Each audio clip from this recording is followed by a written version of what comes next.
లేని ఓ మామూలు పేదలా కనిపిస్తాడు. ఆయన తల్లి లేని పిల్లాడు. మన పాల్గొరికి చెప్పినాడు కదా, తల్లి కలిగ నేల తల జడలు కట్టు. ఆయనకి అమ్మ ఉంటే నూనె వేసి జడవేసి మంచి దువ్వేది కదా. అమ్మ లేని పిల్లాడు. అమ్మ ఉంటే విషం తాగలిస్తుందా? అమ్మ లేని పిల్లాడు. అమ్ముంటే బూడిద పూసుకొనిస్తుందా? అమ్ముంటే శ్మశానంలో ఉండలిస్తుందా? అమ్మలేని పిల్లాడు. తల చిక్కులు కట్టిన చిక్కులెరుగని వాడు శివుడు. చిక్కులు తలలో మాత్రమే ఉంటాయి కానీ ఎక్కడా చిక్కులు తెలియనటువంటి మహానుభావుడు. నిజమైన మానవులకు ఉండాల్సిన మానవులకు ఇలా ఉండాలిరా అని చెప్పినవాడు. విషాన్ని, ప్రపంచం కోసం విషాన్ని తాగినవాడు. ఇక్కడ మంట పెట్టుకున్నవాడు. ఎవరుంటారు అక్కడ? ఎవరుంటారు అక్కడ? ఇవాళ మనుషుల్లో ఇక్కడ మంట లేనిది ఎవరికి? ఇక్కడ బాధ లేనిది ఎవరికి? ఈ లోకాన్ని ముందే ఊహించి తన ఆకారానికి ఈ లోకానికి ఒక సాకారంగా చూపించినాడా? అలాంటి మహానుభావుల మీద పాట రాసే అదృష్టం నాకు రావడం, అది బాబు కేశవ నా దగ్గర రావడం. జనరల్ గా నా దగ్గరికి రారు. ఎందుకంటే కొమరం భీముడో రాసిన పాట రాసే వాడి దగ్గరికి శంకరుడి పాట కోసం ఎందుకు వస్తారన్న? రారు. కానీ విచిత్రంగా అబ్బాయి రావడం, నేను రాయడము, యశోకృష్ణ మధుబాలకృష్ణ పాడటము, తర్వాత దామురెడ్డి దానికి దర్శకత్వం. దామురెడ్డి రావాల్సి ఉంటే ఇవాళ ఇది నేను ఊహించింది కాదు. ఇది ఏదో రాపించుకుంటారు, గాలిలో వదిలేస్తారు, వెళ్ళిపోతుంది అనుకున్నాను. కానీ ఇంత పెద్ద మహానుభావులు అయ్యా మీరు రావడం నాకు అదృష్టం. భరణి నన్ను చేయడం అనేది నేను ఊహించని అదృష్టం అది. ఎందుకంటే నాకు భిక్ష పెట్టిన వాడు ఈ పాటకు కూడా ఇవాళ ఆయన ఒక భిక్ష పెట్టినట్టుగా ఉందన్నమాట. అందరికీ నమస్కారం. ఎదురుగా ఉన్న పెద్దలందరికీ నమస్కారం. శైలజమ్మ గారు లేకపోతే అనితర సాధ్యం. అక్కడ షూటింగ్ అనితర సాధ్యం ఉన్నది. మీ వల్ల సద్గురు యొక్క కరుణ వల్ల, ముఖ్యంగా భరణి అన్న అడిగితే బహుశా కాదని లేకపోవచ్చు ఆయన. ఇవన్నీ కలిసినాయి. మా కేశవరెడ్డి అదృష్టవంతుడు, యశోకృష్ణ అదృష్టవంతుడు. ఇవాళ ఇద్దరు అదృష్టవంతుడు. వాళ్ళిద్దరికి అదృష్టం వల్ల ఇన్ని కలిసి వచ్చినాయి. ఈ మధ్యన అదృష్ట దేవత కూడా బాగా కష్టపడే వాడిని మెడలో తల్లే దండేస్తుందంట. ఉట్టి కూర్చుంటే దండ ఎట్లా? కష్టపడే వాడిని వెదికి మరి అదృష్ట దేవత దండ వేస్తుంది. అలా నిర్మాతకి, సంగీత దర్శకునికి దండ వేయించింది అదృష్ట దేవత. నమస్కారం. చాలా అద్భుతమైనటువంటి భాషలు చేసినటువంటి గొప్ప మహాకవికి నేను ధన్యవాదాలు తెలియజేస్తున్నాను. శైలజ అంటే శైలం, పర్వతం, జ అంటే పుట్టుక, పార్వతీదేవి శైలజ గారు. అందుకే ఈషా ఫౌండేషన్ లో మనకి దొరికింది. ఆ అంశంలో వచ్చారు కాబట్టి కన్నడ రచయిత వరదరాజన్ గారు వచ్చారు. వారు దయచేసి వేదిక మీదకి రావాలి.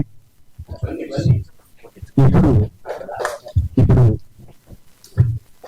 మనందరం ఎంతగానో ఎదురు చూస్తున్నటువంటి శ్రీమద్ అభినవోద్దండ విద్యాశంకర భారతి గారు, మహాస్వామి గారు, శ్రీ జగద్గురు శంకరాచార్య పుష్పగిరి మహాసంస్థాన పీఠాధీశులు వారి వాక్కు ఈ వేదికకు ఒక సౌభాగ్యంగా మేము భావిస్తున్నాం. వారికి మైకును అందజేయాల్సిందిగా కోరుకుంటున్నాం.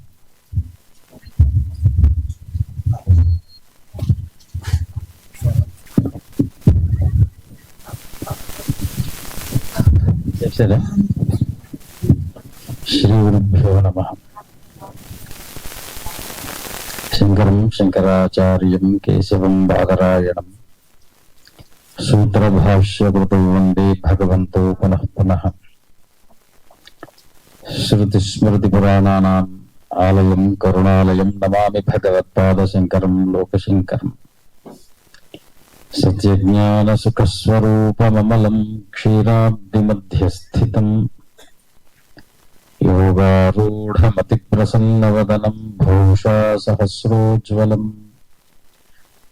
త్రిక్షం చక్రపినాకసాభయకరాన్ బిభ్రాణమర్గచ్ఛవిం ఛత్రీభూతపణీంద్రమిందుధవళం లక్ష్మీంద్రసింహం భజే. సదాశివసమారంభాం శంకరాచార్యమధ్యమాం అస్మదాచార్యపర్యంతాం వందే గురుపరంపరాం. శ్రీ గురుభ్యో నమః. హరి ఓం. సోమవారం శివోహం.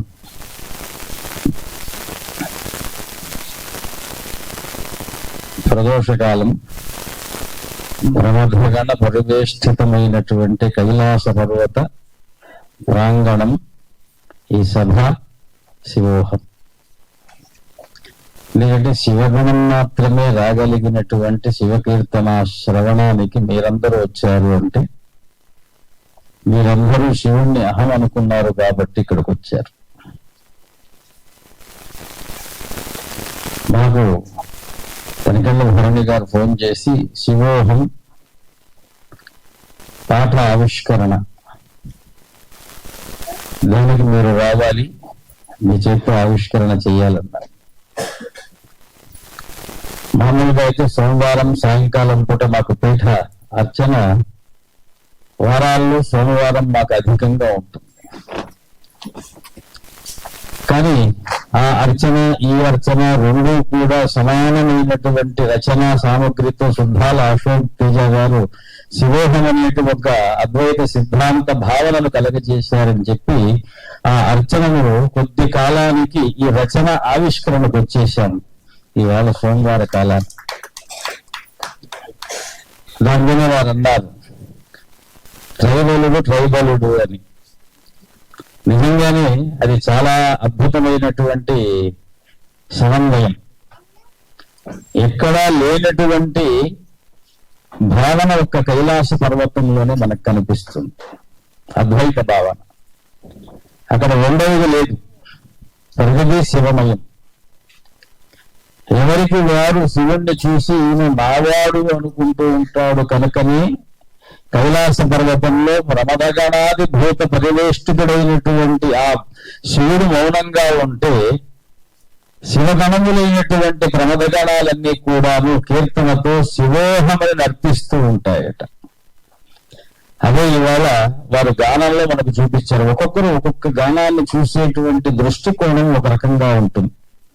వారి వారి వృత్తిని ఆత్మభావన బట్టి వారి యొక్క ఆలోచన సామగ్రిని బట్టి వారు ఆ కీర్తనలో ఉండేటువంటి అర్థాన్ని భిన్నమైనటువంటి రుచితో అవగాహన చేసుకుంటూ ఉంటారు. భరణి గారు చెప్పారు అందులో ఉండేటువంటి అంశాలు కొన్ని. ఏమిటి? జలగంగ జడను విడిచి గరళమును గొంతుకని నుదుటిన నిత్యాగ్నులను దాచుకొని పార్వతి నేని సగభాగం ఇచ్చి మనుజుడికి దాంపత్య మనుగడను నేర్పుతుంది.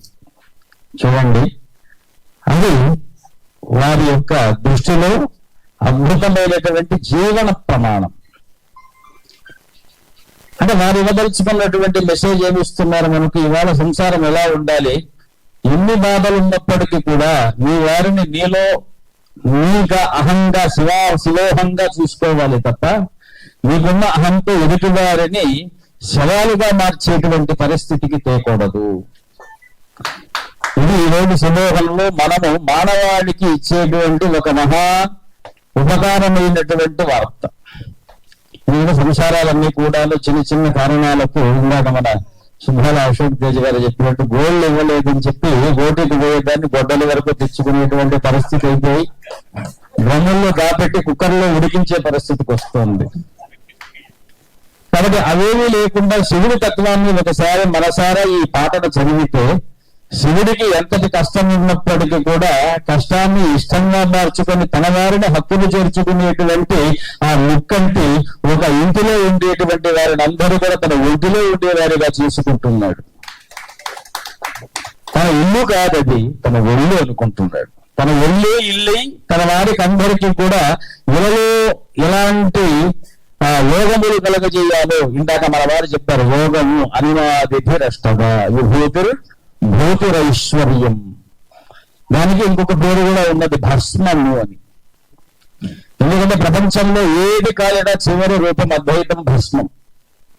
అది పెట్టుకునేటువంటి వాడు శివుడు. దానికి సుగంధం లేదు, దానికి రూపం లేదు, రంగు లేదు, రుచి లేదు, ఏమీ లేదు. ఎక్కడ పడితే ఎక్కడ దొరుకుతుంది. ఎక్కడైనా మనం అలంకరించుకునేటువంటి తత్వంలో ఆయన్ని మనం ఏమంటున్నాము అంటే ఆ అద్భుతమైనటువంటి శివతత్వాన్ని అఘోర తత్వము అని మనం పిలుస్తున్నాం. ఆ అఘోర తత్వం ఎలా ఉంటుంది అనేటువంటి విషయాన్ని కూడా వారు అద్భుతంగా ఆ తత్వంలో రాస్తే శివోహం శివోహం శివోహం శివోహం శివా ఓం శివా ఓం శివా ఓం శివా ఓం. అఘోర తత్వంలో అహం లేదు, ఓమే ఉంది. దాన్ని ఈవేళ మనకు ఓం కావాలి అంటే ఆ హకారం ఓం అనే దాన్ని మరిపింపజేస్తుంది. మనకు ఓం వద్దు అనుకున్నాం అనుకోండి, ఓం మన ఓన్ అవుతుంది. దీన్ని తెలుసుకున్నటువంటి వాడు నిజమైన జ్ఞాని. దీన్ని వదులుకున్నటువంటి వాడి యొక్క బతుకు ఎటువంటి దారిలో వెళుతుందో మనకు ఆ తెలియనటువంటి ఒక ప్రయాణం లాంటిది. కాబట్టి అనేకం మీరు చూసేటువంటి పదం శివోహం అనగానే ఇదేదో మాకు అద్వైత సిద్ధాంతానికి చాలా దగ్గరగా ఉన్నటువంటి అహం బ్రహ్మాస్మి అనేటువంటి పదం హంస శివ అంటున్నాం. కాబట్టి హంస శివ అందులో వేదంలో కూడా ఒక పదము, ఆ వేద మంత్రాత్మకమైనటువంటి పదాన్ని ఇందులో పాటలో పెట్టారు కదా, అదే సదా శివం. సదాశివం అనేటువంటి పదానికి, అహం బ్రహ్మాస్మి అనేటువంటి పదానికి, శివోహం అనేటువంటి పదానికి ఇక్కడ కూడా వ్యత్యాసం లేకుండా మంత్రాత్మకమైనటువంటి రచన ఎలా చేశారో అందులో కూడా చిట్టచివరిగా మన కర్మలు ప్రారంభమయ్యేటువంటిది అక్షరాభ్యాసంతో, జన్మలు ముగిసేటువంటిది మోక్ష సాన్నిధ్యంతో. అందుకే ఓంకారమునకు సాకారమై ఓనమాలకు శ్రీకారమై అని రాశారు. చూడండి, ఓనమాలకు శ్రీకారము అంటే అక్షరాభ్యాస కాలాన పుట్టినప్పటి నుంచే అక్షరం రాసేంత వరకు ఆ జీవి కాదు, కేవలం బాలుడు, శిశువు మాత్రమే. ఎప్పుడైతే అక్షరాన్ని అక్షరాభ్యాసంతో ప్రారంభం చేసి ఓనామః శివాయ సిద్ధం నమః అనేటువంటి పదాన్ని అక్షరం మీద పెడితే, అంతకుముందు ఎన్ని గ్రంథములు చదివినప్పటికీ కూడా అవి గ్రంథంలే కానీ విద్యలు కాజాలవు. ఎప్పుడైతే శివాక్షరముతో ప్రారంభమవుతుందో, అందుకే కాళిదాసు వారు రఘువంశం ప్రారంభం చేస్తూ వాగర్భ వివ సంపృక్తో వాగర్భ ప్రతిపత్తయి అని ప్రారంభం చేశారు. ఎందుకంటే అక్షరం శివుడు, అర్ధము పార్వతి. అక్షరానికి అర్థము లేకపోతే అది అబద్ధం అవుతుంది కనుక శివుడున్న చోట పార్వతి ఉంటుంది కనుక. ఎందుకంటే ఇందాక వారు చెప్పినట్టుగా నీ పార్వతికి నీలేని సగభాగం ఇచ్చి అన్నారు. అంటే ఒక పక్క వాక్కు, ఒక పక్క అర్థం, ఒక పక్క కంఠంలో గరళం. ఇవి అంత తొందరగా అక్షరము అర్థము శరీరానికి పట్టవు, ఎంతో అభ్యాసం కావాలి. ఆ అభ్యాసం అనేటువంటి గరళంలోనే చాలా మంది చిక్కుకుపోయి విద్యకు దూరమయ్యి విద్యను పొందలేనటువంటి జీవితంతో లోకంలో అజ్ఞానపు కారణమైనటువంటి ప్రారంభము చేత అనేక కష్టాలతో, అకృత్యాలకు, అధర్మానికి పాల్పడేటువంటి వారికి ఆ లైన్ ఉంది చూసారా సమాజానికి. అదొక పెద్ద మెసేజ్. ఏమిటి? పార్వతీ పరమేశ్వరుల ఆరాధనతో విద్య ఆరంభిస్తే మీకు అటువంటి ఏదైతే అజ్ఞానం అనేటువంటి ఉందో అది ఉండదు అని కాళిదాసు గారు చెప్పినటువంటి దాన్ని మన సుబ్బాల అశోక్ తేజ గారు అందులో చాలా అర్థమైనటువంటి వ్యవహారంతో ఆ పక్కనే ఇంకొక మాట మాట్లాడారు. ఏమిటి అంటే చూడండి ఎంత అద్భుతంగా, నీ వదనము ఉదయ రవిబింబమై భూమికి నీ ఉనికి ప్రతిబింబమై. చూడండి, నీ వదనము నిజానికి ఉదయించేటువంటి సూర్యుడు వంటిదయ్యా, కానీ ఈ భూమికి నీ ఉనికి ఏదైతే ఉందో ఆయన వస్తాడు పోతాడు, రాత్రిపూట ఉండడు. కానీ రాత్రిపూట ఏదైతే నీ ఉనికి ఉందో అది హృదయంలో ఎప్పుడూ ప్రతిబింబమై ఉంటుంది అని మనకు అర్థం చేసుకునే వారిని బట్టి. కాబట్టి వేదాంతంగా అర్థం చేసుకుంటే వేదాంతంగా అర్థమవుతుంది. విపుల విఖ్యాత విప్లవాత్మకమైనటువంటి కవితా రచనతో వారు అన్ని రంగాల వారిని హృదయాలను స్పర్శిస్తూ ఒక అద్భుతంగా చేసినటువంటి ప్రతి చోట శివుడే ఉంటాడు, ప్రతి మాట శివుడై పలికింప చేస్తాడు. మనం పలికినటువంటి దానికి ఎక్కడో ఒక చోట సత్యానికి కానీ అసత్యానికి కానీ ఫలితం తప్పక ఉంటుంది. కాబట్టి మనిషి జాగ్రత్తగా పలుకును పలకాలి. ఆ పలుకును మనం అబద్ధంగా పెడితే అబద్ధమైనటువంటి అసత్య కర్మలను మనం అనుభవించాలి. అదే సత్యంగా మనము యథార్థాన్ని తెలుసుకుని శివజ్ఞాన ప్రాప్తమైనటువంటి జీవిత మనుగడను సాగిస్తే ఆ శివుడు మనకు ఎప్పుడూ కూడా మంగళకరుడై, శుభంకరుడై, శంకరుడై, అద్వైత సిద్ధాంత ప్రతిపాదకుడై మనలో నిజంగా ఏవేవి అజ్ఞానపు బాధలున్నాయో వాటిని అన్నిటినీ ఎవరైనా తొలగించాలి. అందుకే వేదాంతంలో ఒక మాట నేను అంటాను, జ్ఞానమిచ్చేత్ సదాశివ, మోక్షమిచ్చేత్ జనార్దన. మోక్షం రావటం అనేటువంటిది ఒక పదవి లాంటిది. ఆయన తీసుకోనాయన అంటాడు, కానీ ఆయన తీసుకోనాయన అనటానికి ముందు జ్ఞానము అంటే అడ్డంగా ఉన్నటువంటి పొరలన్నింటినీ పెంచేవాడు ఎవరైనా, ఆ పాశములను పెంచేవాడు ఉన్నాడు అంటే ఆయన పశుపతి ఒక్కడే. కాబట్టి ఆ పాశములను మనం ఎలా తీసుకోవాలి, పెంచుకోవాలి అంటే శివనామ స్మరణ అనేటువంటి ఒక మహాకుఠారంతో ఏదైనా ద్వేషము, అహంకారము, బాధ, భయము, దిక్కుతిరిగితనము, వైరుధ్యమైనటువంటి వైరుధ్య అవస్థలో క్లిష్టమైనటువంటి కాలాన, మానసిక ఉద్వేగ భరితమైనటువంటి సమయాన శివనామము చేయాలి. అది ఇవాళ శివోహం అనేటువంటి ఒక మహా గేయ రచనకు, ఒక పాటకు, ఆవిష్కరణకు, అందులో సోమవార మాఘమాసము అష్టమి సాయంకాలము శాకుంతలంలో ప్రత్యక్షాభిప్రవన్న స్తనభిరవకు రష్టాభిరష్టాభిరీశ అని కాళిదాసు గారు చిట్ట చివరి ఒక పాఠంలో చెప్తారు. ఈశ్వరుడు ఎన్ని రకాలు ఉన్నారు? 8 రకాలు ఈశ్వరుడు. ప్రత్యక్షాభిప్రవన్న స్తనభిరవకు రష్టాభిరష్టాభిరీశ. కాబట్టి అష్టమి కాలాన, అష్టమి శివుడికి ఇష్టమైనటువంటి సంఖ్య. సోమవారం శివప్రదమైనటువంటి వారం, అందులో ప్రదోషం శివుడు ప్రత్యక్షమైనటువంటి తన ఆత్మ కాలముగా పిలిచేటువంటి కాలం, అందులో శివోహం. ఇక వీరి గురించి మనం చెప్పాలి అంటే దగ్గరలో శివరాత్రి. అందులో రచన చేసినటువంటి వారు అశోక్ తేజ్ గారు, నటించినటువంటి వారు తనికెళ్ళ భరణి గారు, మనకి నిర్మాతగా ఉన్నటువంటి వారు కేశవరెడ్డి గారు. ఎంతో మంది విష్ణువులు పూనుకుంటే గానీ ఒక శివకేయ రచన చేయలేకపోయారు. ఆ రచనను రూపాత్మకంగా తేవాలి.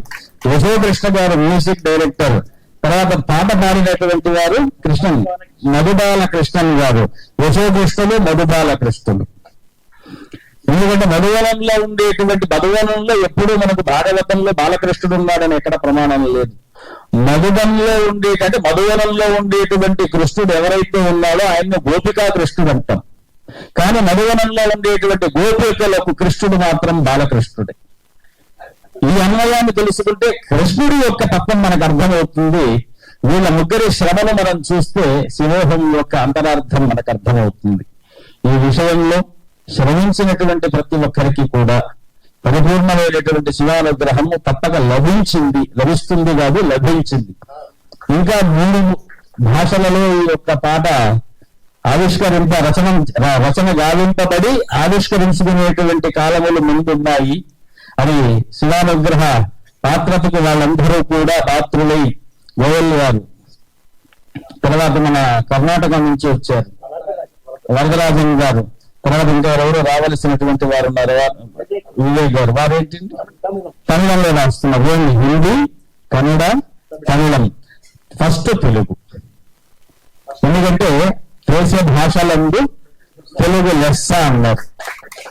అంటే లెస్స అంటే ఒక రకంగా చెప్పాలి అంటే హై లెస్స, హై లెస్స. మన హై ప్లస్ లెస్ 2 కలిస్తే దేశ భాషలందు తెలుగు హై లెస్స. ఇందాక మన వాళ్ళు అన్నారు ఏమిటి అంటే ఆ యొక్క శివుడు నాగుపాముల మోత చేత కరుడు కట్టినటువంటి ఏమన్నారంటే భూస్వామి వారు, భూస్వామి వర్గపు చెందినటువంటి, అక్కడ కూడా ఆ భేదము లేక గంగ స్నానమాడించు వేళ గంగపుత్రుడై, అంటే బెస్తకులను వారికి ఏదైతే ఆధారంగా ఉందో దానికి కూడా గంగయే కారణము. లోకంలో భూస్వాములు బుసల్ల కొట్టడానికి కూడా ఆ సర్పములు బుసల కొట్టించేవాడు ఆయనే, కూరలు పీకేవాడు ఆయనే. స్నానము లేక తల్లి లేక ఆ జగలు జటిలంలా మారి చిక్కు పెట్టినటువంటి వాడు, చిక్కులు లేకుండా ఉండేవాడు ఆ యొక్క శివుడే. అటువంటి అన్ని రకములైనటువంటి తత్వములు కలిసినటువంటిది ఏదైతే మనలో ఉంటాయో, తలలో కాదు మనలో ఉంటాయో, మెదడులో ఉంటుంది. మనమేమో చిక్కు పట్టకుండా అనేక సుగంధ ద్రవ్యాలు పెట్టి జుట్టును ముడిపిస్తాము, కానీ మనసులో ఉన్నటువంటి చిక్కుల్ని మాత్రం తీసే తైలములు అంజనములు లేవయ్యా.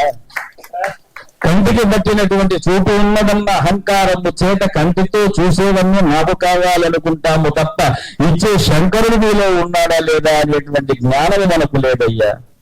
శంకరుడు ఒక్కడు ఉంటే చాలు, అహంకారము పటాపంతులు చేసి సగా జగములలో కూడా చిక్కుల ముడి ఇప్పు అనేటువంటి విషయాన్ని మనం తెలుసుకున్నాం అనుకోండి, తలకు పట్టిన చిక్కు కాదు, మనసులో ఉండేటువంటి చిక్కని ఏ అద్భుతమైనటువంటి చిక్కులనైనా సరే చెక్కు పెట్టగలిగినటువంటి సమర్థత కలిగినటువంటి పాటకు రచన చేసినటువంటి ఆ స్నేహంలో ఉండే లిరిక్స్ ఉన్నాయి చూసారా.